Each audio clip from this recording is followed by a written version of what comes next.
రేపటి నుంచి విద్యుత్ ఉద్యోగులు సమ్మెలోకి వెళ్తున్నారు. నిన్న విద్యుత్ ఉద్యోగులతో యాజమాన్యం జరిపిన చర్చలు విఫలమయ్యాయి. ప్రధాన అంశాలపై ఏకాభిప్రాయానికి రాలేకపోయారు. ఇవాళ కూడా విద్యుత్ ఉద్యోగులను చర్చలకు ఆహ్వానించింది యాజమాన్యం. చర్చలకు వెళ్ళడంపై జేఏసీ నేతలు ఇంకా స్పందించలేదు. రేపు యథావిధిగా సమ్మె కొనసాగుతుందని ప్రకటించారు జేఏసీ నేతలు. రైట్, ఇదే అంశంపై అప్డేట్స్ మా కరెస్పాండెంట్ సురేంద్ర అడిగి తెలుసుకుందాం. సురేంద్ర, చెప్పండి. సో నిన్నే కాదు, చాలా కాలం క్రితం కూడా చాలాసార్లు యాజమాన్యాలతో చర్చలు జరిగాయి. కానీ అవి వాళ్ళు ఒప్పుకున్న వాటిని కూడా ఇంప్లిమెంట్ చేసే పరిస్థితి లేదు అనేది ఉద్యోగుల కంప్లైంట్గా మనం చూస్తున్నాం. వన్ ఇండస్ట్రీ వన్ సర్వీస్ అనేది వాళ్ళ ప్రధాన డిమాండ్గా కనిపిస్తోంది. సో నిన్న జరిపిన చర్చలు విఫలమయ్యాయి. మళ్ళీ ఈరోజు చర్చలు అంటున్నారు. బట్ రేపటి నుంచి సమ్మె అయితే కంటిన్యూ అవుతుంది అనేది వీళ్ళు మాట్లాడుతున్న మాట. సో ఏం జరుగుతోంది, ఎక్కడ ప్రధానంగా ఈ భేదాభిప్రాయాలు కనిపిస్తున్నాయి, ఏంటి మీ దగ్గర ఇన్పుట్స్, ఏం చెప్తున్నారు ఉద్యోగులు? రైట్, చర్చల్లో ఏకాభిప్రాయానికి రాని ఉద్యోగులు, యాజమాన్యానికి ఉద్యోగులకి జరిగిన చర్చలు నిన్న ఫలితాలను ఇవ్వలేదు. అయితే ఈరోజు కూడా యాజమాన్యం చర్చలకు పిలిచినట్టుగా తెలుస్తోంది. అయితే ఉద్యోగులు మాత్రం దీనిపైన ఎలాంటి అభిప్రాయం వెలిబుచ్చలేదు. ఇవాళ చర్చలో పాల్గొంటారా లేదంటే రేపటి నుంచి సమ్మెకు వెళ్తారా అనే సందిగ్ధంలో మొత్తానికి వాళ్ళు రేపటి నుంచి సమ్మె ఉంటుంది అని చెబుతున్న నేపథ్యం అయితే మనం చూస్తున్నాం. మరి అదేమన్నా మార్చుకుని వాళ్ళ యాజమాన్యంతో జరిపే చర్చల తర్వాత ఏదైనా నిర్ణయం వెలువరిస్తారా అనేది ప్రస్తుతానికైతే ప్రశ్నార్థకంగానే ఉంది. సో ఇదే కాదు, పలుమార్లు ఈ 16 నెలల్లో చాలాసార్లు చర్చలు జరిగాయి.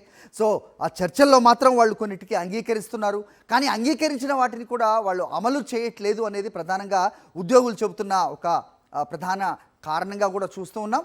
సో ఇక్కడ అవుట్సోర్సింగ్ ఉద్యోగులు అవ్వచ్చు, టెంపరీ ఉద్యోగులు అవ్వచ్చు, అలాగే ఉన్న వాళ్ళు అవ్వచ్చు, వీళ్ళు అనేక రకాలుగా చాలా ఇబ్బందులు పడుతున్నాం.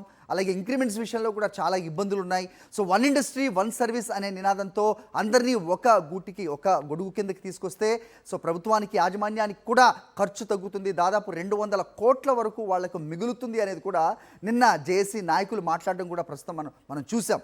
అలాంటిది ప్రస్తుతం యాజమాన్యం మళ్ళీ వాళ్ళ చర్చలకు పిలిచి ఏం మాట్లాడతారు? మా ప్రధాన డిమాండ్లు ఈరోజు కొత్తవి కాదు, 16 నెలలుగా మేము వినిపిస్తూనే ఉన్నాం, అనేక మార్లు చర్చల్లో పాల్గొన్నాం, అనేక మార్లు మా డిమాండ్లు కూడా వెలిబుచ్చాం. కానీ దానికి మీరు అంగీకరించినట్టే అంగీకరించి వాటిని అమలు చేయడానికి మాత్రం వెనకడుగు వేస్తూనే ఉన్నారు. సో కాలయాపన చేయడం అంటే టైంని ఎక్స్టెండ్ చేయడం తప్ప మీ వైపు నుంచి ఎలాంటి చర్యలు లేవు అనేది వాళ్ళ ప్రధాన వాయిస్గా వినిపిస్తోంది. మరి ఇవాళ ఏం చెప్తారు? మా కరెస్పాండెంట్ సురేంద్రతో మాట్లాడదాం. సురేంద్ర, చెప్పండి, ఇవాళ చర్చల్లో పాల్గొంటున్నారా ఉద్యోగులు? రేపటి నుంచి సమ్మెకు వెళ్తున్నాం అనే మాట అయితే వినిపిస్తోంది. ఆ వాదన ఏదైనా మారే అవకాశం కనిపిస్తోందా? ఏం చెప్తున్నారు ఉద్యోగులు? మీతో అప్డేట్ చెప్పండి.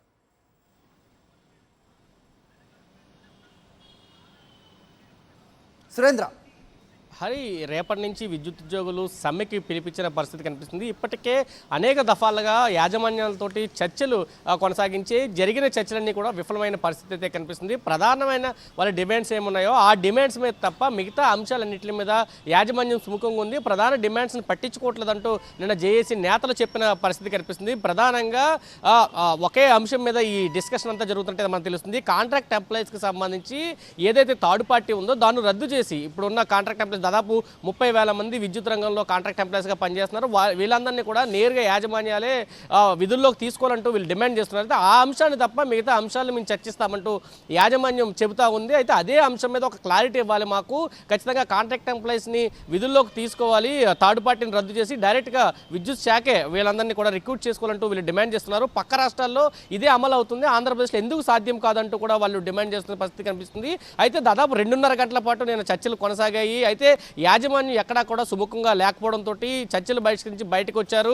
ఈ రోజు తిరిగి 11 గంటలకు మళ్ళీ చర్చలకు పిలిచిన పరిస్థితి. 11 గంటల చర్చల్లో దీని మీద ఒక క్లారిటీ వచ్చే అవకాశం ఉంది. ఒకవేళ కనుక మొండిగా యాజమాన్యం వ్యవహరిస్తే, ప్రభుత్వం వ్యవహరిస్తే ఖచ్చితంగా రేపటి నుంచి సమ్మెకి వెళ్తామంటూ ఇప్పటికే హెచ్చరికలు జారీ చేసిన పరిస్థితి కనిపించింది. అయితే ఇదే సందర్భంలో గతంలో జరిగిన చర్చలకు సంబంధించి 1-2 జీవోల్ని కూడా ఆర్డర్స్ రూపంలో విద్యుత్ శాఖ విడుదల చేసింది. కేవలం ఇటువంటి విడుదల చేసి విద్యుత్ జేఏసీలో ఐక్యతని విచ్ఛిన్నం చేయాలంటే సాధ్యం కాదు.